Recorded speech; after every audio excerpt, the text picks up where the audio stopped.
Hi everyone, this is Feng Yan from the Hong Kong Polytechnic University. My topic is age-related differences of tone perception in Mandarin-speaking seniors, and this work is under the help of Dr. Peng Gang and Professor Wang Shiyuan. First, I will introduce the most basic background of this study, which is categorical perception.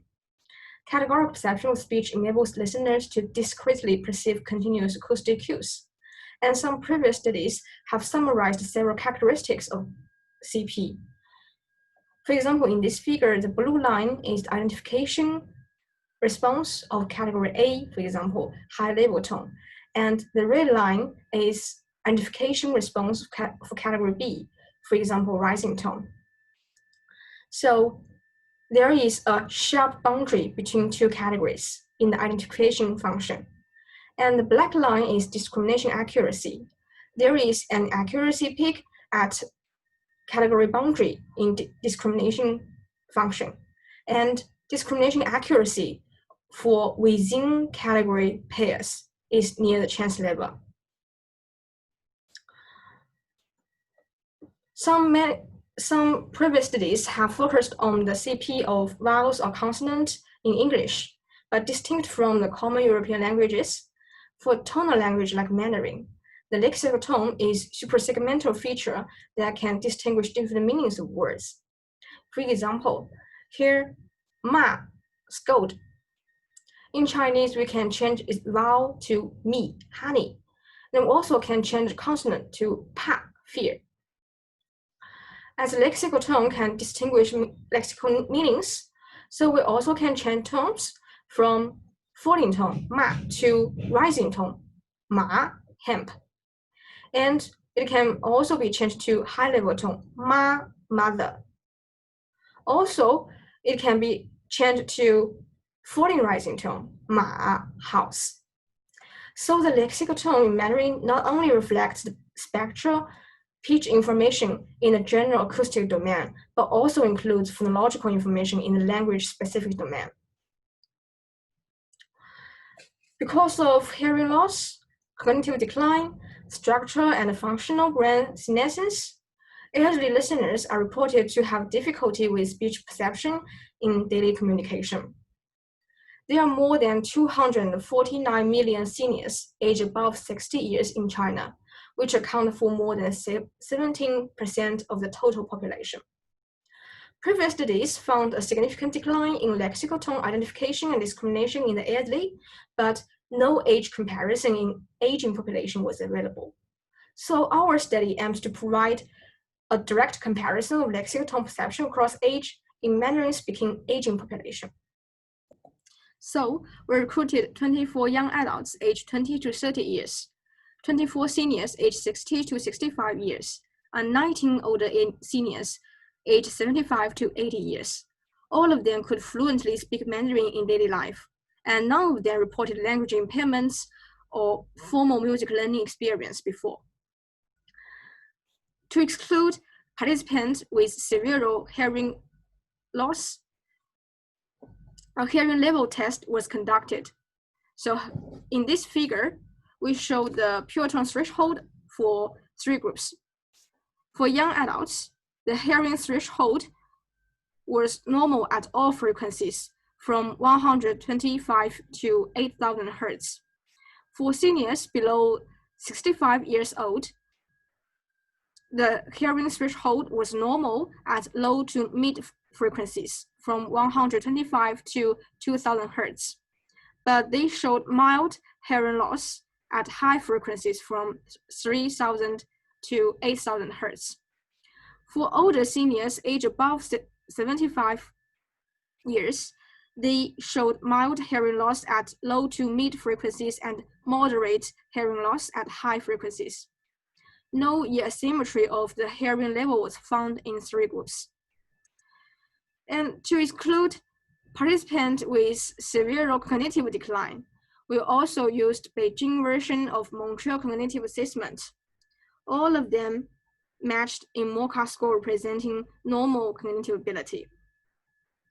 For the material of this study, we generated tone continuum from E with high level tone to E with mid-rising tone.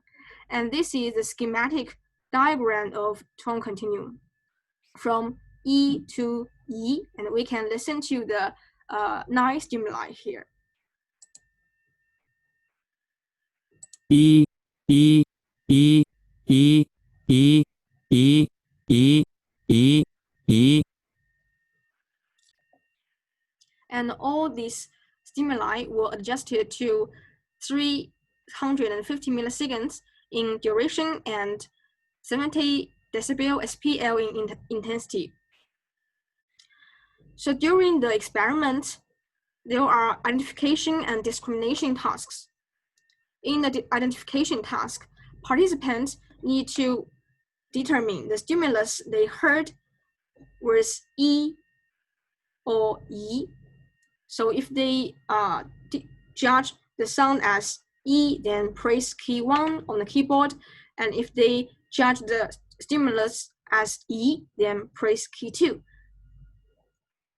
In the discrimination task, they need to judge whether the 2 stimuli they heard were the same or different. If 2 stimuli were the same, then press key 1. If they are different, press key 2. Now I will introduce the results of this study. This figure shows the identification response of E with high-level tone in 3 groups. All of them have sharp boundary, right? So they can identify tones categorically. This table shows boundary position and boundary width in 3 groups. Through statistical analysis, we found that boundary position was similar among 3 groups. But for boundary width, older seniors aged above 75 years showed significantly wider boundary than seniors aged below 65 years. And in older seniors aged above 75 years, we also found a marginal positive correlation between boundary width and hearing level. Here shows the discrimination accuracy in 3 groups. We can find that all of them have a peak around category boundary, and the discriminating accuracy of within category pairs was near chance level. So they could discriminate different tones categorically. And here shows the between category discrimination accuracy, within category accuracy, and peakness, which is the difference between category accuracy and within category accuracy. So through the statistical analysis, we found that between category discrimination accuracy was higher than within category accuracy in all groups. And older seniors showed significantly smaller peakness than young adults and seniors aged below 65 years. We also find a significantly negative correlation between peakness and hearing level in older seniors aged above 75 years. Okay, now let's discuss the results in 2 older groups separately. First, for seniors aged 60 to 65 years with normal cognitive ability and hearing sensitivity, they showed similar ability of tone perception to young adults. So actually, previous studies also found that seniors could perform similarly or even better than young adults. And they think that seniors had more abundant language knowledge and language experience. There are also some brain imaging studies found that all those seniors showed similar ability to young adults in behavioral performance. But from the brain imaging results, they proposed that compensation mechanisms played an important role by recruiting more brain regions and functional brain networks in seniors to maintain the normal behavioral performance.